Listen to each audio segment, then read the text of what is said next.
for everybody? All right. You, L'chaim. Hi, everybody. Can you hear me? Yes. Yeah. Yes. Fantastic. So I just want to first start off by letting you know.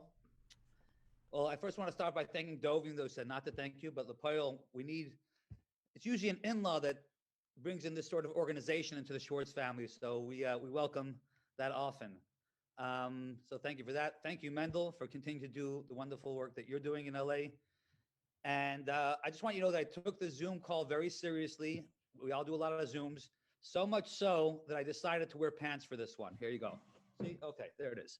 So that will serve as the milsa de b'dichasa, and now we'll move on. I want to begin with the blessing, if I can see her, my Ima. Hold on a second. I got to see you, Ima. There's a lot of people here. Wave. I see you. There you are. Okay, excellent. So Hashem should give you the health and strength to carry on exactly how you've been doing. We're watching your Facebook lives. We're watching your all that Torah that you're teaching and you're putting out there. And you should do it with even more simcha and with more love. Because as I like to say, the people who know how to do things well, Hashem should bless them with abundance of resources that they should continue to do it. This is something I tell to all my donors, by the way, and it also works. So you should continue to have much hatzlacha.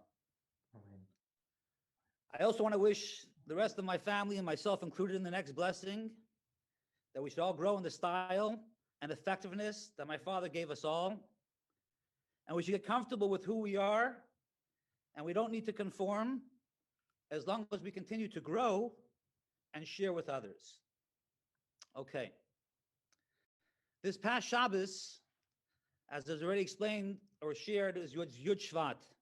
It's also the Shabbos before the Yahrtzeit, which we have a minhag to go ahead and get an aliyah, and ideally even mafter before the Yahrtzeit.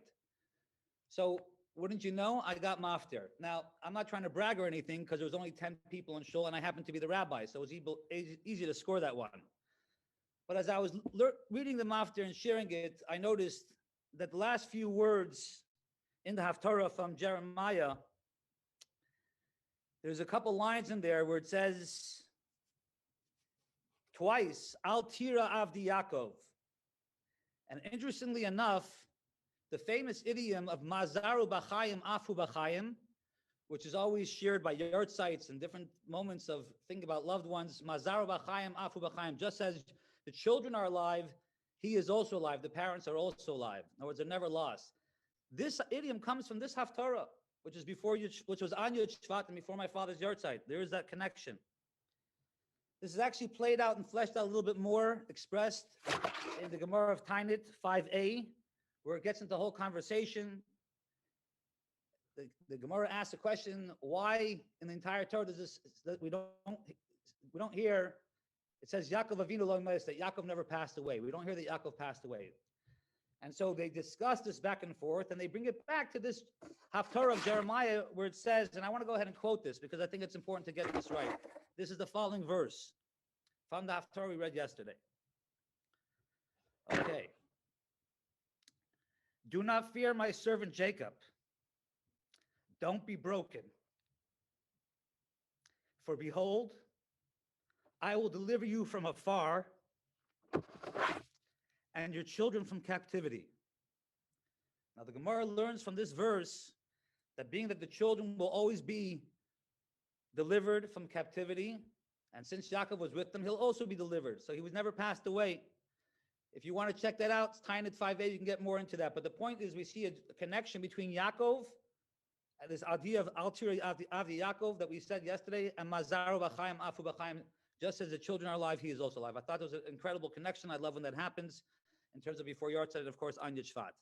Now, what's interesting to note is Yaakov also has two names. We know there's Yaakov and Yisrael. And since we are the descendants of our matriarchs and patriarchs, we carry some of their personality inside of us. Now, Yaakov had two different types of manifestations of his own personality. There was the Yaakov personality and the Yisrael personality. The Yisrael personality represents the idea of Shabbat, when we're all holy, when we're basking in holiness, when we have this cocoon of spirituality guarding us, elevating us so we can become holier. And the attribute of Yisrael is already during the week. We don't have the Shabbos anymore protecting us. We don't have the extra Neshama Yisera. We're Avdi Yaakov. We're the servant of Yaakov. We have to go ahead and work. There's 6 days a week we shall work. So in order to help us gently settle down after Shabbat, we know we have Havdalah, we have Besamim, the smell, to help us refresh ourselves from the Neshama Yisera leaving. But we also, and of course we have Lava Malkas, but there's also a beautiful song that it's actually not the Minach Chabad, but most people do this prayer, and it's called Al Tira Avdi Yaakov, and it goes through the entire Aleph Beit. And what the idea of Al Tira Avdi Yaakov is, we're letting you know, don't be scared. We know you're going to leaving Shabbos. We know the protection and the armor, the cocoon that you enjoyed of spiritual holiness is maybe diminished somewhat because you have to face the real world. But Al Tira Avdi Yaakov, don't be scared. Why? Because you have the Neshama Yisera that's helping you. And it says from the Zohar, from it all days are blessed. So we have the power of Shabbos that gives us the strength that we need in the times that seem a little bit more dark. Now, as was mentioned before, we're living in interesting times. It's a little bit more, perhaps darker times on certain levels. So we have to realize that Al Tira Avdi Yaakov, we were given the blessings to be able to handle the darkest of times. And not that this is the darkest of times, but it sometimes seems a little bit uncertain, a little bewildering at times. So here's an idea I wanted to share with everybody that'll lift us up and be able to handle perhaps these times that I think is very much reflective of my father's personality and behavior. I grew up in a home where Malava Malkas were very, very excitable. My father and my Ima would always run to Malava Malkas. Many of the people on this call are responsible for those many happy times and happy Malava Malkas. From the Happy Minion shout out, Solomon's, Richie's, V'chulu. When I was younger, I thought they were a little funky, to be honest with you. But as I get older, I have a deeper appreciation for my parents' friends. These are the things that happen as you slowly grow up. And in these Malava Malkas, what I found fascinating, because remember, we just spoke, what is the Malava Malka? The Malava Malka is to take you from Shabbos and to give you strength into the whole week. In my house, there was multiple, I thought Malava Malkas were 4 times a week. It was a Tuesday. My parents, oh, going to this jam, this Farbrengen, that Farbrengen. So later I realized, especially preparing for this, that my father, in many, many ways, I'd like to say he was a Malava Malka Yid. He was a Jew that never really wanted to accept Chol.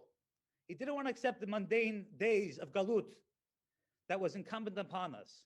He was in this constant state of bringing the Shabbos energy, which is what Malava Malka is, into all the days of the week. He was not satisfied. He never caved. He's living in a state of Malava Malka. I'm not saying it's the only aspect of him, but it's certainly one aspect that I thought about over this weekend when we talk about from the Haftarah Al Tira Avdi Yaakov. I remember even the one type of chol that my father had space for was chol hamoed. So he would come from East Sukkot and Pesach, and there's a minhag of chol hamoed to have a cup of wine. And my father would come and remind me, he says, Mayshe, you had your cup of wine yet? I'm thinking like, he was always trying to push this idea of Malava Malka, even the chol hamoed should have extra wine. And I think it behooves all of us to take this special gift that my father gave everybody on this call, of course, his children, as we just said, Mazar B'chaim, Afu B'chaim, and we should continue to bring this element of not accepting chol in just the way that it is. We can elevate the chol with Malava Malka, with whatever it is that you need to do. I'm sure I went over time here, as is my custom, and I just want to finish one thing as we saw in today's Tanya, that whatever mitzvah you do, this is what the highest level you can bring. This is the way to spigot the spiritual faucet. We need now more spiritual energy than ever. By doing a mitzvah, it'll bring you into a greater experience of Malava Malka Yid. We'll leave it for here for right now. And the Neshama Shav and Aliyah, everybody should do a mitzvah and learn some Torah and the merit and the memory and the elevation of my father's soul, Shlam Yitzchak ben Esther Fegev and Mayshe. Thank you.